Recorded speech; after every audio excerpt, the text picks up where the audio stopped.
Hi guys, welcome back to Love English.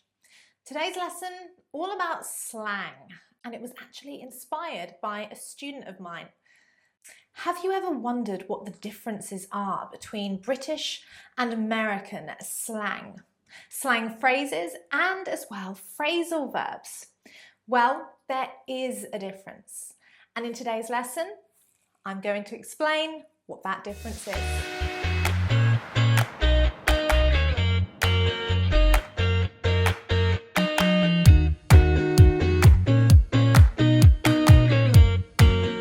So that's right. Today we are going to be looking at British and American slang, looking at the differences. Basically, I will give you one option to express the same thing in both British and American English. Now, why is this going to be helpful? Well, depending on whether you want to learn more British English or American English, it means you can make the choice between the two. And of course, if you are learning English, you'll be watching lots of British and American films. So that difference in slang can be a little bit confusing. And the other day, a student asked me, in fact, about the first word I'm going to explain, and she didn't realize that it was actually American English. Before we get started, don't forget, quickly, click that subscribe button and the notifications bell until it looks like this. And of course, don't forget to follow us on Facebook, Instagram, and Twitter. Right, number one, to kiss. In American English, they use the phrasal verb to make out. But in British English, we would say snog, to have a snog, and to make out. So I saw my friend making out with her boyfriend. Way too much PDA. Public display of affection. Can you believe it? They were having a snog outside the cinema. Cheeky, meaning a little bit naughty.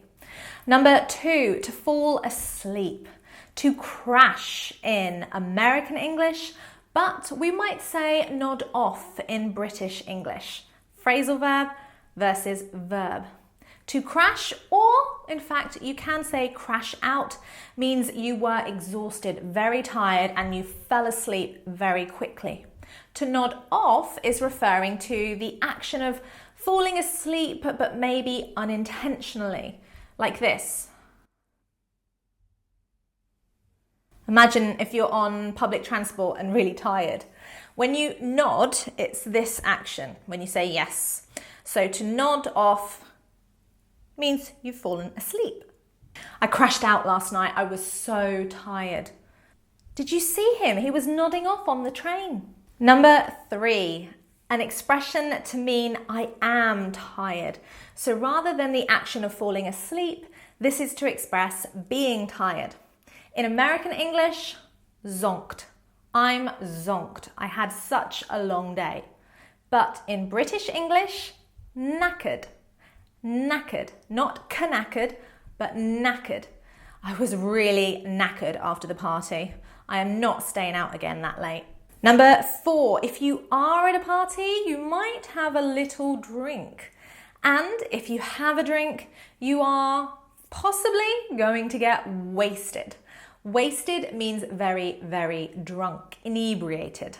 But in conversational English, in colloquial English, we wouldn't say I was inebriated.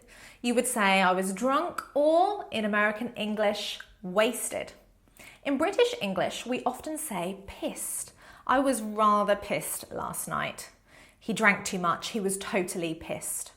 Be careful, pissed in American English means I was angry. But in British English, it's pissed off. It's a phrasal verb. I was pissed off at him for getting so pissed last night. I was wasted because I got pissed that she was misbehaving. Do you see where the confusion lies? Wasted, drunk, pissed off, English, angry, pissed, American, angry. Number five, and number five is actually quite a new word to me. Sabrah taught me this the other month. Jonesing in American English means to desire something, to want something. I'm jonesing for a hamburger. I've never actually come across this expression in any films that I've watched, but apparently it's quite common in American English. Let me know if you've heard of this expression before, if you've heard this slang word, and what might you be jonesing for? In British English, we would say fancy.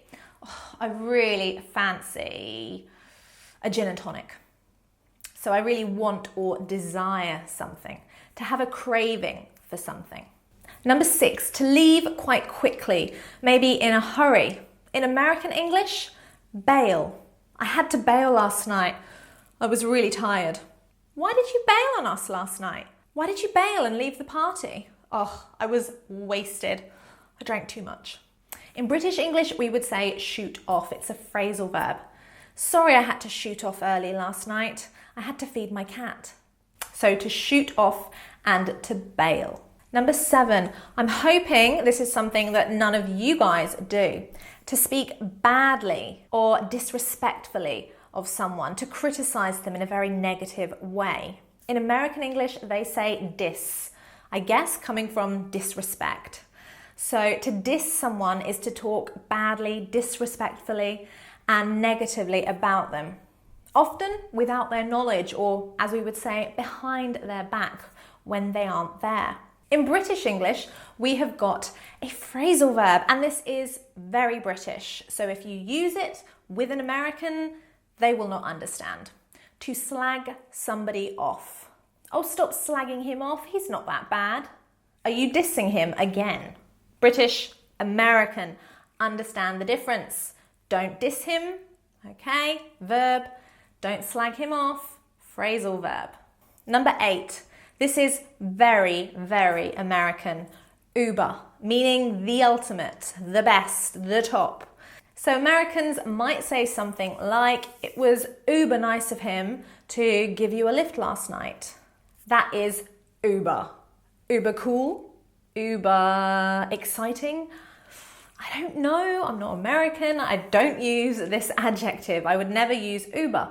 What I would use is maybe fab, short for fabulous, or brill, short for brilliant, or of course amazing, but I would not use the expression uber. Similarly, of course, there is awesome and amazing. Awesome is very, very American. Awesome is very American, but in this case, you would use it in British English. I wouldn't. I would use amazing. Number 9.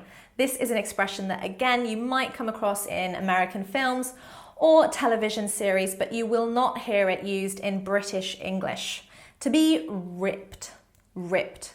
Now, as far as I'm aware, ripped is referring to a guy having a fit body, not a girl, a guy. So he is uber ripped. Could you say that? Tell me if you're American.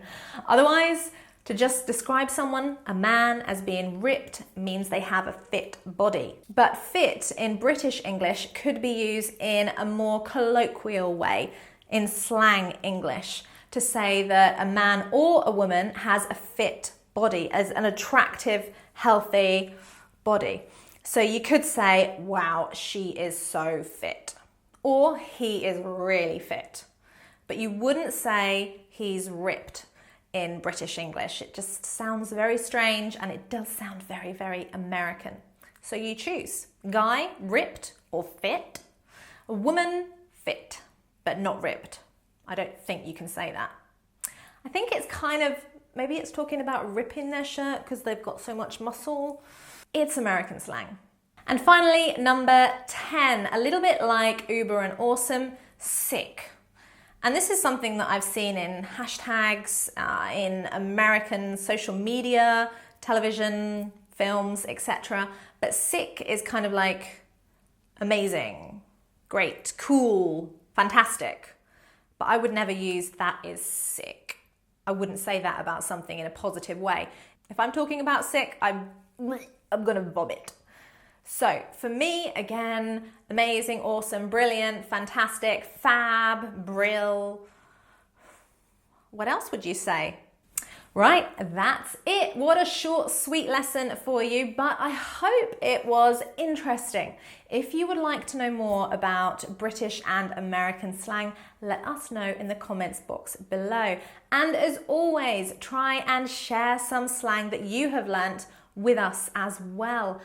Or you can, of course, use some of these slang words in sentences below. Make sure that you personalize the language. What would you describe as being uber or awesome or sick? Have you ever crashed out after a party? When was the last time you had to shoot off? Don't forget to make sure that you understand which is British and which is American. Thank you so much for watching, and don't forget there are plenty more lessons where that came from. Click one of these to learn more about British slang and expressions. We've got some strange ones. Thanks for watching. Bye.